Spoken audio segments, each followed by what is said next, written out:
La petite musique. Moi, j'ai vu.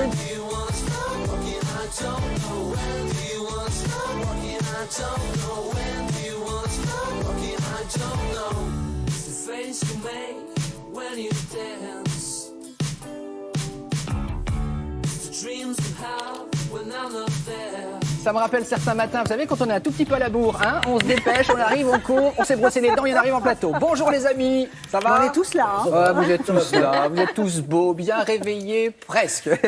On commence avec... Je vois pas ce que vous voulez Pourquoi dire. je vous regarde, ma petite Julia? Sophie, on commence avec vous. Demain, 1er novembre, entre en vigueur la nouvelle réglementation en matière d'indemnisation du chômage. Alors, il y a du bon, du moins bon, il y a du positif et du négatif, diront certains. Exactement. Alors, faut rappeler que cette réforme, c'était une promesse du candidat Emmanuel Macron, qui est devenu aujourd'hui président, et donc c'est une mesure qui a vu le jour, si vous voulez, de manière un peu complexe, parce qu'il y a eu des négociations entre les organisations syndicales, les organisations patronales. Ça n'a pas bien fonctionné. Le gouvernement a repris les rênes, et ça y est, la réforme va se mettre en place en 3 temps, c'est-à-dire que dès demain, 1er novembre, on a une série de mesures qui vont s'appliquer. Ensuite, au 1er janvier 2020, une seconde série de mesures vont s'appliquer. Et la dernière série de mesures s'appliquera en avril 2020. Alors, concrètement, qu'est-ce qui change à partir de demain, Sophie? Alors, à partir de demain, le premier grand changement, eh bien, c'est un peu... comment dirais-je le premier changement concerne l'accès aux allocations chômage. C'est-à-dire qu'avant, c'est le délai qui a été augmenté. Avant, il fallait 4 mois sur les 28 derniers mois pour pouvoir bénéficier d'une indemnisation et d'allocation chômage. Aujourd'hui, ce n'est plus 4 mois, c'est 6 mois.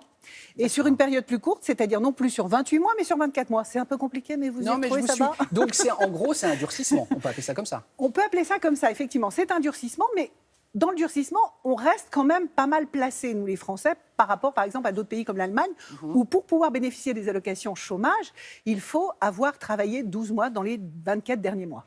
Donc on est... Voilà, c'est pas encore ça, mais... Mais par rapport aux autres pays, on est plutôt... encore mieux lotis. On va dire qu'on est dans la moyenne.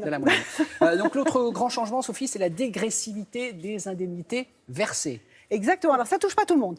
Ça touche les personnes qui, au moment où ils sont licenciés, touchent un salaire supérieur à 4 500 € bruts par mois.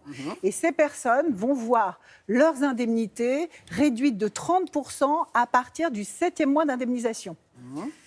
Alors, mais il y a quand même un salaire plancher qui est, ils ne toucheront pas en deçà de 2 261 € net par mois. Donc, c'est la fameuse dégressivité. Est-ce que donc tout le monde est touché? Alors, ne sont pas touchés les personnes qui touchent 4 500 € bruts par mois et plus, qui ont plus de 57 ans au moment où ils sont licenciés. C'est-à-dire que les seniors, quand même, sont un peu mis à l'abri, on va dire. D'accord. S'il y a beaucoup de chiffres ce matin, il y a le replay. Hein, c'est pratique, tranquillement, pas écrit. Non, mais c'est vrai, il y a tellement de choses. C'est parfait, c'est très clair, Sophie, mais c'est vrai que c'est quand même technique. Et donc, forcément, Sophie, ça va faire des mécontents. Ça fait des mécontents pour une raison très simple. C'est qu'en fait, les salaires qui qui sont supérieurs à 4 500 € bruts par mois sont souvent des salaires de cadres. Or, quand on regarde les chiffres, les cadres sont ceux qui financent le plus l'assurance chômage. Leur cotisation représente à peu près 42% du financement de l'assurance chômage. Et leurs allocations ne représentent, elles, que 15%. Donc forcément... Eux, ils ne sont pas très contents, quoi. Et donc, est-ce qu'on peut dire que ce sont eux que l'on sanctionne?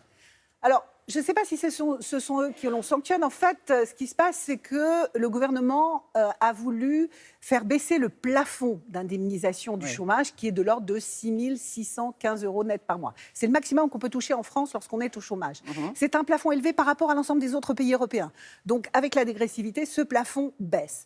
La deuxième raison qui a peut-être motivé cette dégressivité, c'est tout simplement le fait que les cadres sont beaucoup plus longtemps au chômage que les autres catégories. C'est-à-dire que pour les cadres, c'est entre 475 et 575 jours de chômage. Pour les autres catégories, c'est 383, c'est-à-dire un peu moins de 400 jours.